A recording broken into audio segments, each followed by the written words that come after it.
Welcome everyone to Private Asset Management's Week in Review. I'm Jeff Witt, President of Private Asset Management, filling in for Dylan Hakes this week.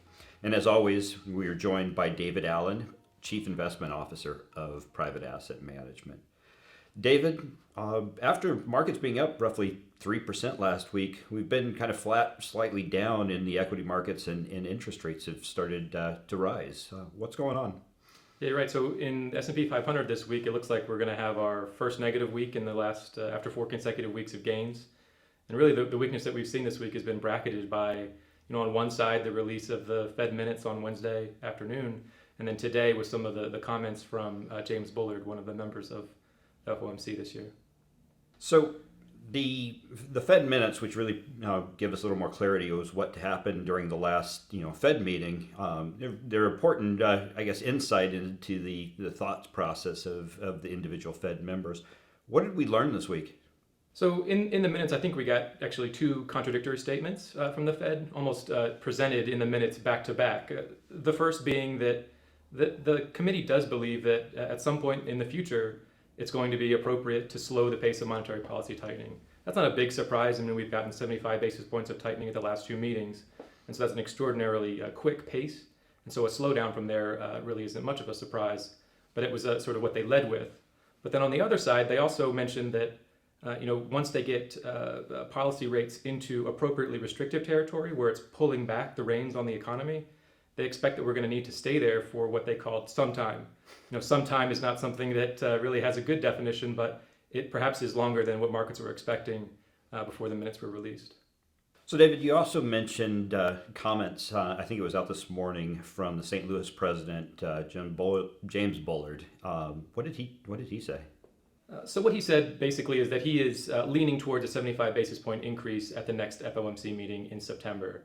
There's a lot of debate about whether or not there's going to be a 50 basis point increase or 75. Markets have been shading towards 50, and his comments this morning are recalibrating those expectations, and we're likely to see a lift in short-term interest rates as markets adjust to his comments. Now, the other major report we got this week, which is really paramount to the U.S. economy, is retail sales. What did we learn there? Well, on the headline, retail sales looked perhaps weak. I mean, we had flat month-over-month growth in total retail sales, but included in that was a big decline in gasoline station sales, having almost all to do with the decline in retail gasoline prices that we've seen over the last couple of months. If you look beneath that, if you look at some of the subsets of total retail sales, most importantly, the control group, which feeds directly into the personal consumption calculations in the GDP report, we actually saw quite a bit of strength there. So it sounds like the consumer began the third quarter on pretty solid footing. Do you expect this to continue? Well, I do think there are signs in this report that suggest that the strength that we saw in July may continue over the next couple of months at least. First and foremost, we continue to see gasoline prices fall. And as prices at the pump fall, that frees up spending on other discretionary categories for households. In addition to that, we're beginning to see some better auto production, and that increase in supply may satisfy some untapped demand, lowering prices for new vehicles and driving up sales in that category. And that could be something that plays out again over the next couple of months. I think one point of weakness in the report came from the non-store retailer category. There's some suggestion that category's strength may have been due more to seasonal adjustments than perhaps really true underlying strength. And that'll be something that we really won't know for sure until the data comes out for August next month. Now, I know the concept of the non-store retail issue that you just talked about, it has a lot of nuances, a little complex. And I believe you actually just published an article on our blog. So anybody interested in digging a little further into that topic can go to our website and I guess find some more information on that. But given the strength in personal consumption as it's being reflected by consumer spending, sounds like the U.S. economy is holding up and might actually have better growth here in this next quarter. How does, turning back to the Fed, how does better economic growth impact monetary policy over the next few months? Well, stronger economic growth may have actually a counterintuitive impact on monetary policy at this point. So the Fed is increasing interest rates in its attempt to fight inflation, but it's looking to secure what's called a soft landing. Basically, slowing down the economy enough to bring inflation down, but not so much that it tips the economy into a contraction or recession. I think the stronger data that we saw, particularly in the retail sales report this week, widens that runway looking for a soft landing. So it does give the Fed a bit more leeway. However, from a market perspective, it means that the Fed now has a bit more room to increase rates in the near term, as well as keep them higher in the long term. And that's something that markets at this point really aren't priced for.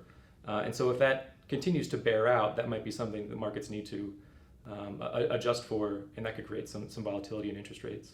Okay, so it sounds like you're saying we should expect the bond market to be a little bit more volatile coming up here. But what about the equity market? Well, as expectations for economic growth improve, we're seeing nominal treasury yields on the long end rise. That's generally the relationship that we see. Stronger growth tends to lead to higher interest rates. But we've also seen not just nominal interest rates, but real interest rates rise also here over the last few weeks, as we've gotten some better data from the labor market, as well as this week's retail sales report. That's something that has the potential, if it continues to really to dent the equity market rally that we're in the midst of right now. One of the major tailwinds during the rally that started in mid-June has been a decline in real long-term interest rates. And so that reversal has something that we need to keep an eye on to preserve the rally that we're currently in. Okay, so what's on store for the next week? Well, there's really two events that I would really key on. One is on the data side. So we are going to get our second estimate of second quarter GDP out next week. It'll be interesting to see if we get a revision higher in personal consumption. We did get a revision higher in June retail sales. And so if that translates into higher personal consumption for the second quarter, that'll be something that comes out in the data next week. The other is a major economic conference in Jackson Hole that takes place next week. Central bankers from around the world will come to Jackson Hole and make big statements. That's something that we've been targeting for a while as an opportunity for Federal Reserve policymakers to really speak directly to markets and tell them what they're expecting from policy over the next several months, and something that certainly has the potential to move markets as those statements come out. So it sounds like all eyes are going to be on Jackson Hole next week, so we should actually have a lot to talk about in the next week in review. Thank you all for joining us in the Week in Review, and if you are finding these videos helpful, like or subscribe us on this YouTube channel. Thank you again for joining, and hope you have a good weekend.